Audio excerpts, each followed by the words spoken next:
자, 우리 여러 가지 췌장암에 대해서 얘기를 나누는데, 들으면 들을수록 참 발견도 쉽지가 않고 치료도 쉽지가 않구나라는 생각합니다. 자, 이번에는 시청자 여러분이 좀 궁금할 만한 사항들을 저희가 만화로 엮었습니다. 첫 번째 질문입니다. 최근 들어 황달 증상이 심해졌습니다. 황달 증상이 있으면 췌장암을 의심해야 하나요?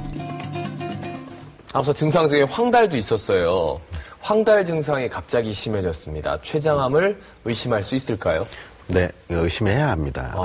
황달 증상은 간에서 만들어지는 담즙이 이제 십이지장으로 배출되는 그런 담즙의 흐름에 이제 문제가 있을 때, 장애가 있을 때 생기시는 증상인데요. 양성 질환으로는 이제 총수담간의 이제 담석, 이제 총수담간 결석증 같은 질환도 에서도 이제 생길 수가 있지만 담관암이라든지 팽대부암, 십이지장암 같은 그런 암들에서뿐만 아니라 췌장암에서도 흔하게 발생되는 증상 중에 하나이기 때문에 반드시 췌장암도 염두에 두어야 됩니다. 실제로 췌장 머리 부분에 있는 췌장암 같은 경우에는 한 80% 정도에서 황달 증상이 발생을 합니다. 알겠습니다. 황달 증상이 갑자기 생겼다면 꼭 병원 찾으셔야겠습니다. 두 번째 질문입니다.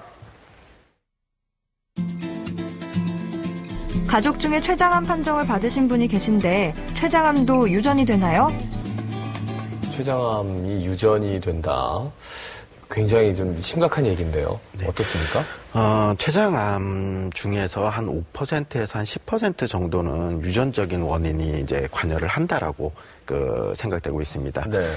특히 이제 가족 내에 췌장암 환자가 이제 많을수록 또 가까운 친척에서 이제 발생을 한 분들이 있을수록 또 50세 이하의 젊은 나이에서 췌장암이 발생한 가족이 있는 경우에는 발생 위험이 이제 점점 올라가는 걸로 이제 되어 있습니다. 그래서 따라서 직계 가족 중에 2명 이상의 이제 췌장암 환자가 있다거나 아니면 50세 이하의 췌장암이 발생한 가족분이 계신 경우에는 이제 가족 구성원들 전체가 이제 췌장암에 대해서 정기적인 검사를 시행을 하시는 것을 이제 권해드립니다. 알겠습니다.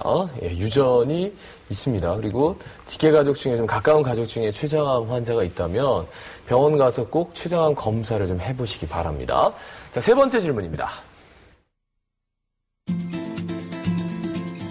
췌장암을 예방하려면 음식이 중요할 것 같습니다. 고기 섭취를 피하는 것이 좋은가요? 예, 육고기. 예, 고기 많이 먹으면 아무래도 좀 비만하고 기름진 음식도 나왔었어요, 앞서. 네. 어떻습니까? 이 육고기와 관련이 있습니까? 많이들 궁금해 하시는 부분인데요. 예. 특별히 췌장암을 예방하기 위해서 이제 딱 권장되는 음식이라든지 췌장암을 예방하기 위해서 절대로 드시지 말아야 되는 음식은 아직까지는 없습니다.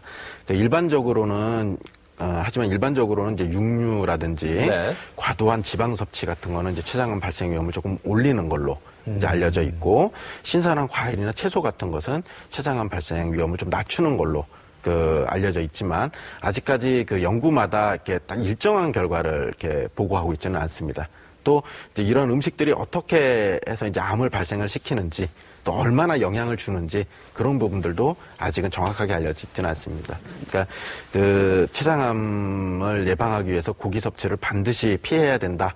이런 내용들은 아직까지는 필요하지는 않다고 생각합니다. 정말 민감하리만큼 정말 예민할 정도로 고기 안 드시는 분들이 있어요. 그래서 여러 가지 성인 질환 그리고 특히나 암 예방을 위해서 한다지만 고기를 또 필요한 요소가 있기 때문에 아예 안 드시는 거는 안 되고 네. 예, 적당하게 드시되 너무 많이 드시는 거는 별로 좋지 않다. 예, 이 정도로 마치겠습니다.